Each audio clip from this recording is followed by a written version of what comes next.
Assalamualaikum. Special offer diskaun sebanyak 10,000 untuk kereta hitam ni So hari ni kita dapat stok baru Mercedes-Benz C200 new facelift. Yang ni enjin 2.0 turbo, tahun kereta 2015. Kereta ni siapa dapat memang jackpot sangat-sangat. Condition beli dan pakai saja. So untuk bahagian luaran kereta ni, korang tengok cat kita dah polish, memang cantik sangat-sangat. Lampu depan macam baru lagi, tak ada kuning, kita dah polish. Korang tengok sport rim 18 inci, masih original. So tayar 4 biji tayar baru. Korang tengok kita jual berapa? 79,000.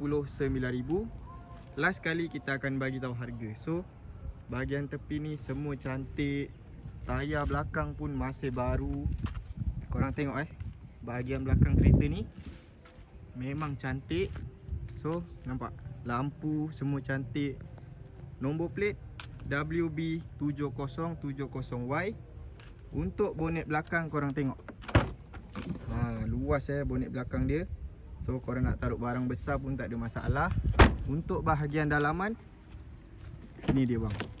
Abang tengok bahagian dalaman kereta ni memang cantik. Dashboard, steering semua cantik lagi. Mileage masih rendah. Untuk seat pun masih cantik lagi Nampak seat belakang pun cantik.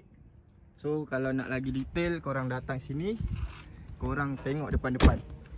Harga yang kita jual dekat kedai 79,900. Yang mana tengok video ni, kita bagi diskaun sebanyak 10,000.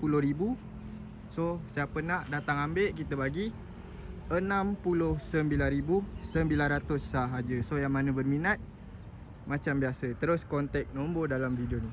Bye bye.